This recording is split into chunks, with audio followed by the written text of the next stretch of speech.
Assalamualaikum warahmatullahi wabarakatuh.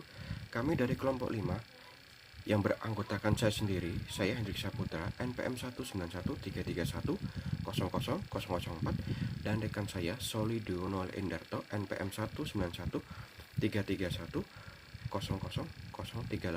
dan Isti Putri Nurhani, NPM 19133100105, yaitu kami akan mempresentasikan tentang manajemen portofolio. Yang pertama ada proses manajemen portofolio. Manajemen portofolio adalah suatu proses yang dilakukan oleh investor mengatur uangnya yang diinvestasikan dalam bentuk portofolio yang dibuat. Manajemen portofolio dipandang sebagai suatu proses sistematik yang dinamis. Karena manajemen portofolio dipandang sebagai suatu proses, maka dapat diaplikasikan kepada setiap investor atau manajer investasi. Ini ada gambar tentang proses manajemen portofolio menurut institusi GFI.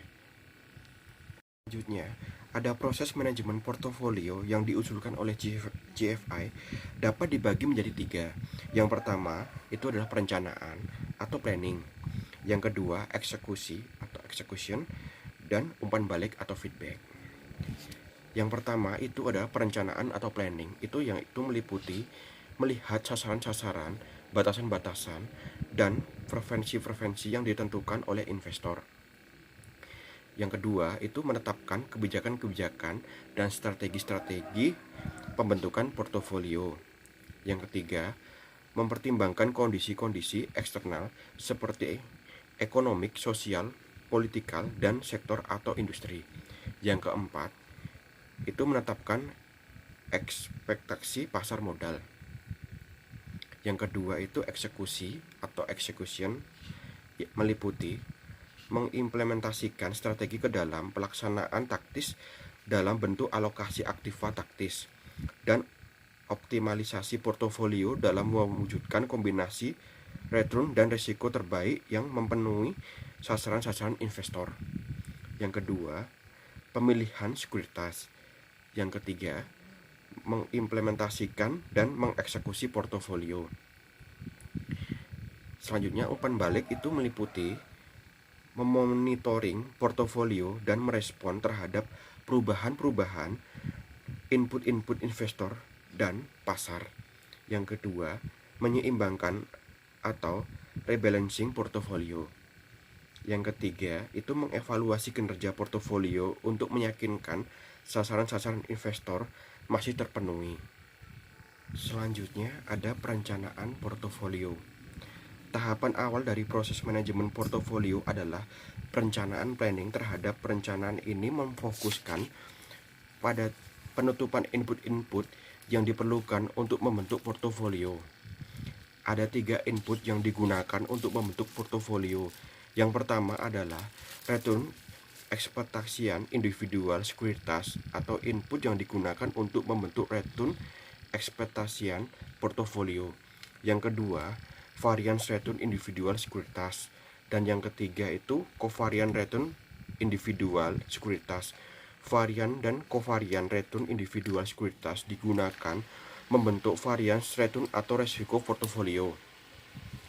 Faktor-faktor yang menentukan input ini berasal dari investor sendiri, sasaran-sasaran, hambatan-hambatan, dan preferensi-preferensi, dan dari pasar modal dengan mempertimbangkan keadaan ekonomik, sosial, politikal, dan sektor yang relevan. Hasil dari perencanaan ini adalah kebijakan dan strategi portofolio serta ekspektasi pasar yang nantinya dibutuhkan dalam pembentukan portofolionya. Selanjutnya ada sasaran investor. Proses manajemen portofolio dimulai dengan membentuk sasaran-sasaran investasi investor. Sasaran-sasaran investasi lebih difokuskan pada pencapaian kombinasi return dan risiko yang terbaik dari sudut pandang investor. Kombinasi ini menunjukkan tukaran atau trade-off antara return yang dituntut yang dapat diterima oleh investor dengan tingkat toleransi risiko yang harus dihadapi atau risk tolerance. Mengenai tukaran trade-off antara return dan tuntutan toleransi resiko. Tukaran trade-off ini akan berbeda untuk investor individual dengan investor internasional. Terdapat perbedaan-perbedaan yang cukup signifikan antara investor individual dan investor institusional. Perbedaan-perbedaan tersebut mempengaruhi strategi portofolio mereka. Oleh karena itu, memahami perilaku kedua kelompok investor ini cukup penting dalam menentukan sasaran-sasaran investasi kedua kelompok ini. Preferensi return dan risiko investor individual lebih ditentukan oleh tujuan dan batasan dari masing-masing pribadi investor, dan sedangkan investor-investor institusi kebijakan portofolio mereka ditentukan dengan memperhitungkan tujuan yang hendak dicapai, toleransi risiko umum dari investor-investor yang diwakilkan, batasan atau aturan yang berlaku umum bersifat lebih jangka panjang. Di sini ada tabel tentang perbedaan return yang dituntut dan toleransi risiko antar investor. Yang pertama itu ada tipe investor, yaitu individual, dan return yang dituntut tergantung dari siklus hidupnya, dan toleransi resikonya itu tergantung dari siklus hidup, misalnya lebih muda, lebih tinggi toleransi resikonya. Dan yang kedua, tipe investornya itu reksadana atau mutual funds. Return yang dituntut itu variabel, dan toleransi resikonya itu juga variabel juga. Yang ketiga itu tipe investornya itu dana pensiun atau pensiun fund. Return yang dituntut itu tingkat aktualnya diasumsikan. Terus toleransi resikonya itu tergantung dari perkiraan pembayaran pensiun. Yang selanjutnya ada toleransi tipe investornya itu dana sumbangan atau endowment fund, yaitu yang return yang ditentukan oleh kebutuhan pendapatan sekarang dan kebutuhan pertumbuhan aktiva untuk menjaga nilai realnya. Terus toleransi resikonya itu secara umum konservatif. Terus tipe investor selanjutnya itu perusahaan-perusahaan asuransi jiwa atau life insurance companies. Terus return yang dituntutnya itu lebih tinggi dari tingkat uang dengan margin yang cukup untuk memenuhi sasaran-sasaran biaya-biaya dan laba. Tingkat aktuarial juga penting dipertimbangkan. Secara umum, toleransi resikonya itu konservatif juga. Ada perusahaan-perusahaan bukan asuransi jiwa atau non-life insurance company, yaitu return yang dituntut itu tidak ada minimumnya. Toleransi resikonya itu konservatif juga. Selanjutnya ada bank. Return yang dituntut itu perbedaan suku bunga, dan untuk toleransi resikonya itu variabel. Selanjutnya ada preferensi resiko investor.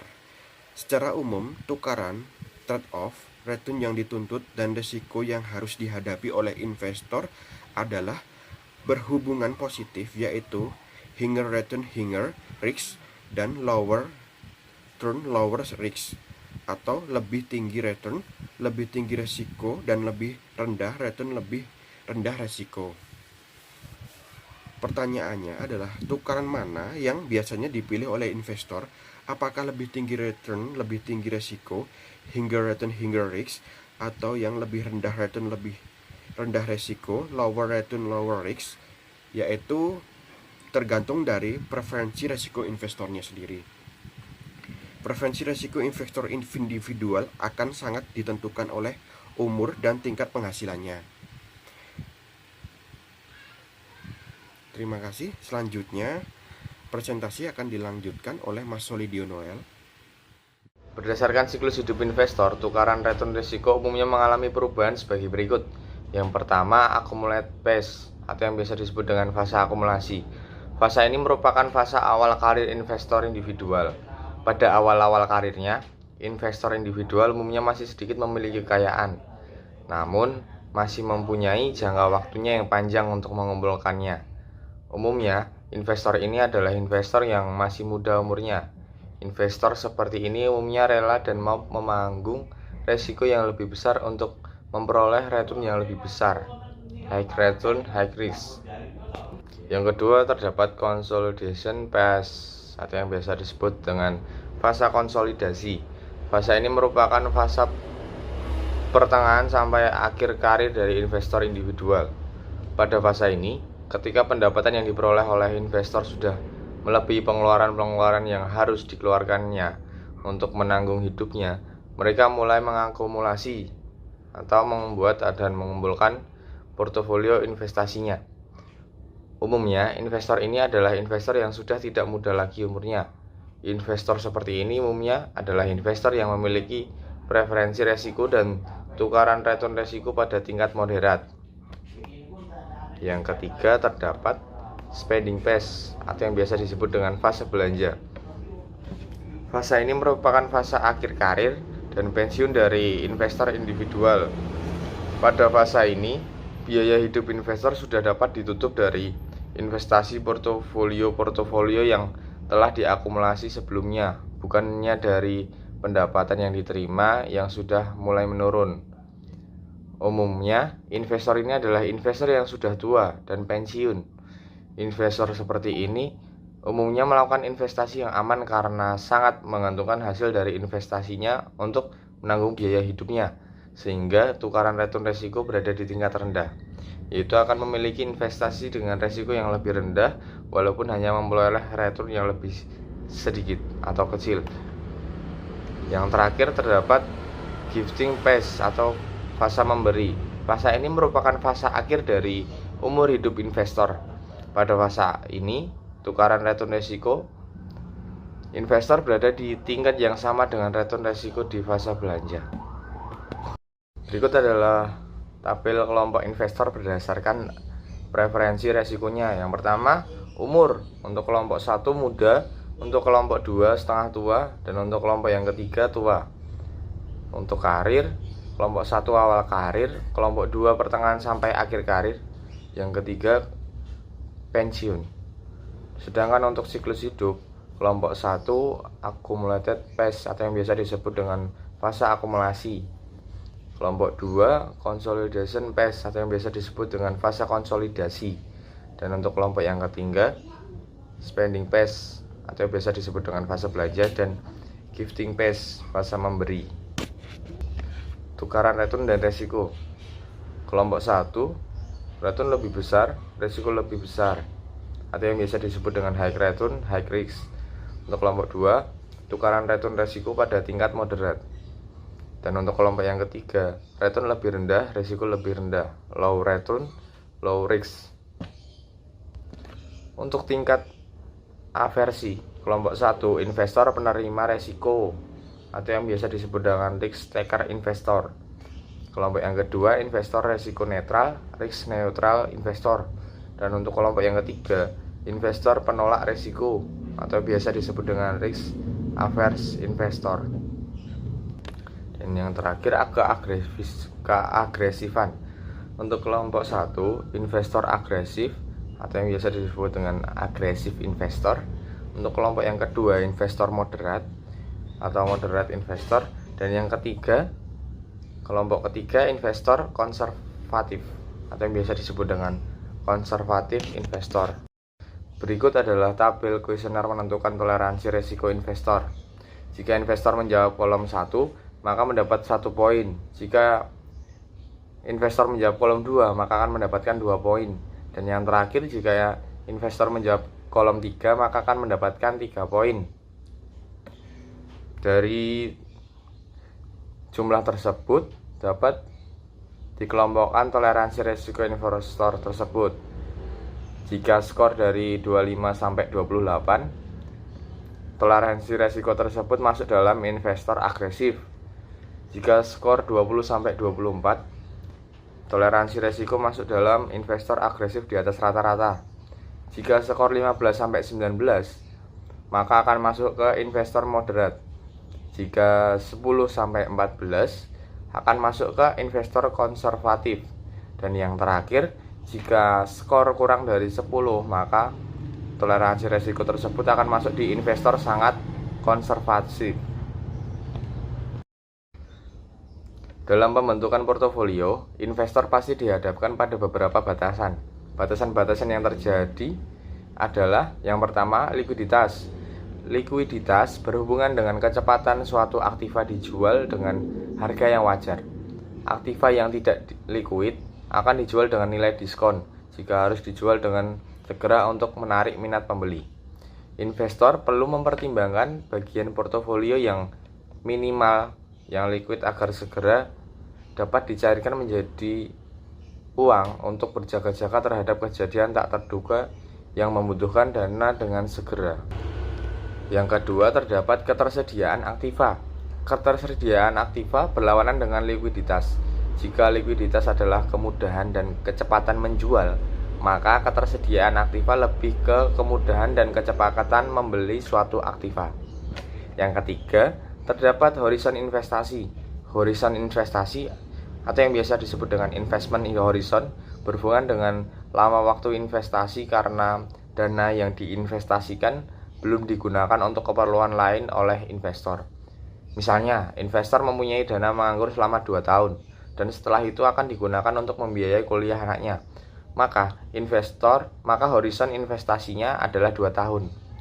Horizon investasi perlu diperhatikan dalam memilih beberapa aktiva dengan waktu jatuh tempo yang berbeda-beda, misalnya pada aktiva obligasi.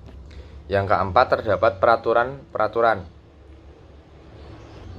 Investor institusional umumnya terikat dengan berbagai peraturan dalam pembentukan portofolionya. Dana pensiun misalnya, dilarang menginvestasikan seluruh dana nasabahnya pada saham, melainkan dibatasi oleh proporsi tertentu. Yang kelima, terdapat pajak. Investor adalah subjek pajak, dan kebijakan investasi dapat diarahkan untuk menciptakan return yang baik dengan pajak yang minimal. Reksadana di Indonesia masih bebas pajak dan dapat menjadi pertimbangan untuk portofolio investasi. Dan yang keenam atau yang terakhir, kebutuhan unik. Investor individual adalah individu yang unik yang dapat mempunyai kebutuhan unik yang berbeda satu investor dengan investor yang lainnya. Kebutuhan yang unik dapat terjadi karena preferensi dan usia mereka yang berbeda, kultur yang berbeda, pekerjaan yang berbeda, lingkungan yang berbeda, regulasi yang berbeda, dan lain sebagainya. Misalnya, investor lebih muda akan lebih memilih aktiva yang lebih berisiko dibandingkan dengan investor yang lebih tua. Investor yang sudah pensiun akan mempunyai kebutuhan investasi yang berbeda dengan investor eksekutif berpenghasilan tinggi. Investor pensiun mungkin akan lebih suka menginvestasikan di saham yang menghasilkan dividen yang tinggi. Assalamualaikum warahmatullahi wabarakatuh. Saya Isti Putri Nurani, NPM 191-331-00103 akan melanjutkan presentasi yang telah disampaikan oleh Mas Deo, yaitu tentang kebijakan-kebijakan dan strategi-strategi investasi. Jadi, tahap selanjutnya setelah selesai menentukan sasaran-sasaran investor dengan batasan-batasan dan preferensi-preferensinya adalah menentukan kebijakan-kebijakan dan strategi-strategi investasi. Untuk investor, institusi yang diatur oleh peraturan-peraturan biasanya diwajibkan untuk membuat pernyataan kebijakan investasi. Pernyataan kebijakan investasi yaitu merupakan pernyataan yang mendeskripsikan kebijakan investasi yang diambil, termasuk di dalamnya informasi mengenai sasaran-sasaran, batasan-batasan, dan preferensi-preferensi dari dana yang diinvestasikan. Kemudian berikut ini ada contoh suatu pernyataan kebijakan investasi suatu reksadana. Jadi tujuan utama dari reksadana ini adalah untuk menyediakan return optimal dari investasi-investasi jangka panjang melalui investasi-investasi utama di saham-saham yang penjualan produknya di pasar lokal.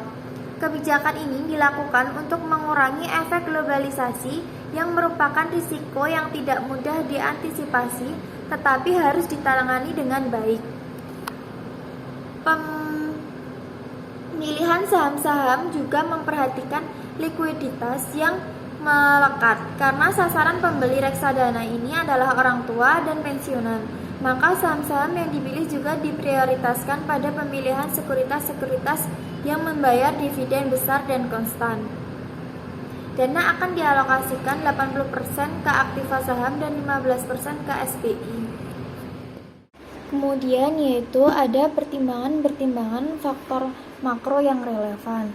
Dalam mengembangkan strategi dan kebijakan investasi adalah penting untuk mempertimbangkan faktor-faktor eksternal yang terkait dengan investasi portofolio yang hendak dibentuk.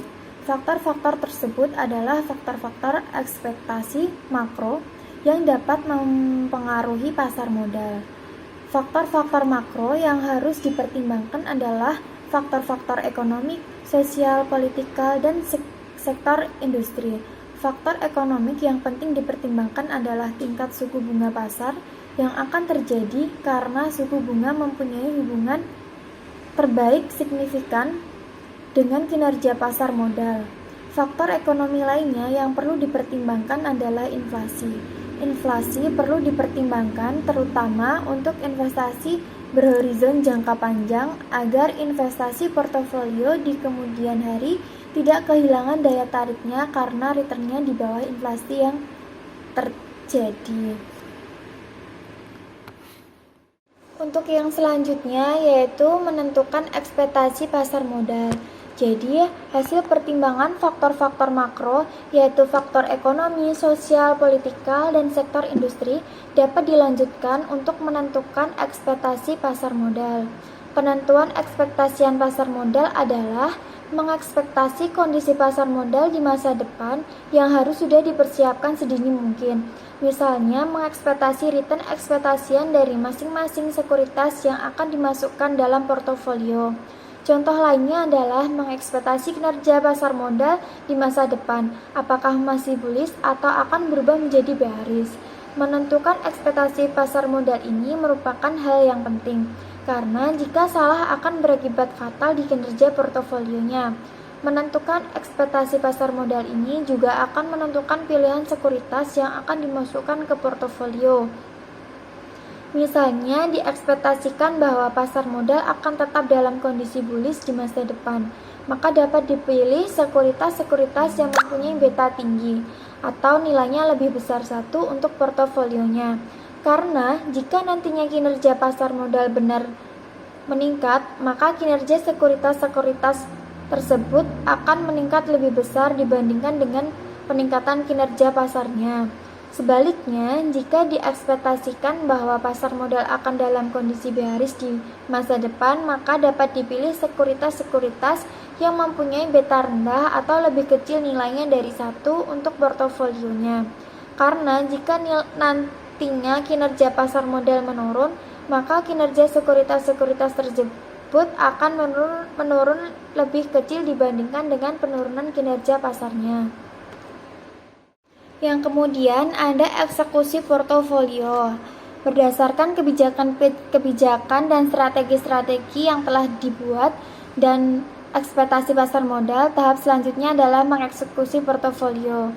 Mengeksekusi portofolio berarti membuat portofolio jika portofolio masih belum dibuat dan merevisinya di kemudian hari berdasarkan umpan balik yang diterima. Beberapa tahap dalam mengeksekusi portofolio adalah yang pertama alokasi aktiva, yang kedua optimalisasi portofolio, yang ketiga pemilihan sekuritas, dan yang keempat yaitu implementasi dan eksekusi.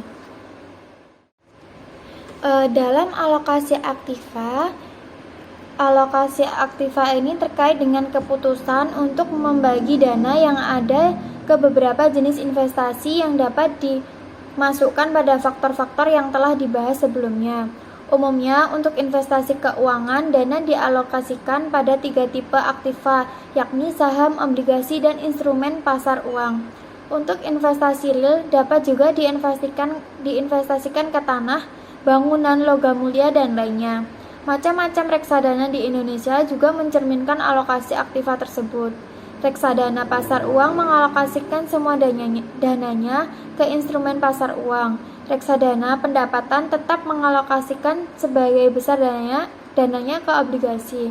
Reksadana ekuitas mengalokasikan sebagian besar dananya ke saham. Reksadana campuran mengalokasikan dananya ke obligasi dan saham. Reksadana terproteksi mengalokasikan sebagian besar dananya ke obligasi yang akan jatuh tempo. Kemudian, alokasi aktiva ini merupakan keputusan investasi yang sangat penting, mengingat kombinasi aktiva inilah yang akan menghasilkan return dan risiko dari portofolio. Umumnya, strategi alokasi aktiva didasari pada preferensi dan karakteristik investor.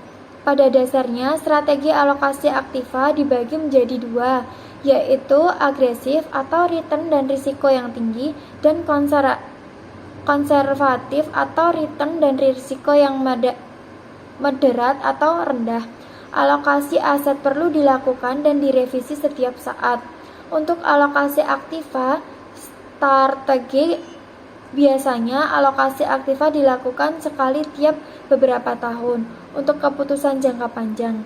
Untuk alokasi aktiva taktikal, alokasi aktiva ini dilakukan secara rutin untuk merespon kejadian-kejadian tertentu. Kemudian ada optimisasi portofolio. Optimisasi portofolio terkait dengan pemilihan portofolio yang dapat memberikan hasil portofolio yang terbaik. Kemudian ada implementasi dan eksekusi portofolio. Hasil dari optimisasi portofolio akan didapatkan kombinasi yang optimal dari sekuritas-sekuritas yang membentuk portofolio. Kombinasi optimal ini menunjukkan macam-macam sekuritas yang harus dibeli atau dijual, pendek atau short sell, beserta proporsinya masing-masing. Setelah diketahui macam sekuritas dan proporsinya masing-masing, maka portofolio ini perlu diimplementasikan dan dieksekusi, yaitu membeli atau menjual pendek masing-masing sekuritas tersebut. Selanjutnya yaitu umpan balik kinerja portofolio. Proses ini yang membedakan antara manajemen portofolio dengan hanya sekedar membuat portofolio. Portofolio yang sudah dibuat tidak dapat hanya dibiarkan saja, karena kinerjanya dapat menurun setiap saat di masa depan. Kondisi pasar yang jelek misalnya akan dapat menurunkan kinerja portofolio. Oleh karena itu, kondisi pasar harus selalu dipantau untuk menjaga kinerja portofolio akan tetap optimal. Jika kinerja portofolio menjadi tidak optimal karena kondisi pasar yang berubah, maka portofolio ini perlu diseimbangkan kembali atau rebalancing. Dalam memantau kondisi pasar, perlu memperhitungkan kondisi pasar yang terjadi, sehingga keputusan investasi dapat menyesuaikan dengan kondisi pasar. Kondisi pasar sekarang yang perlu dipantau adalah kondisi makroekonomi, inflasi, tingkat suku bunga, politik, sosial, dan keamanan. Selain itu, perubahan keadaan dan preferensi investor juga perlu dipantau. Kemudian, portofolio perlu diseimbangkan untuk menyesuaikan diri dengan kondisi pasar dan lingkungan investor yang berubah-ubah. Menyeimbangkan portofolio adalah kegiatan untuk mengubah alokasi jenis aset portofolio atau komposisi sekuritas-sekuritas yang ada di portofolio untuk tetap menjaga kinerja portofolio tetap optimal. Menyeimbangkan portofolio juga memiliki biaya-biaya, antara lain biaya berdagang, yaitu biaya yang terjadi akibat transaksi jual beli sekuritas, atau antara lain biaya komisi, pajak, dan sebagainya. Dan biaya tidak berdagang, yaitu biaya atau kerugian yang timbul akibat penurunan nilai sekuritas-sekuritas di dalam portofolio kalau tidak dioptimalkan.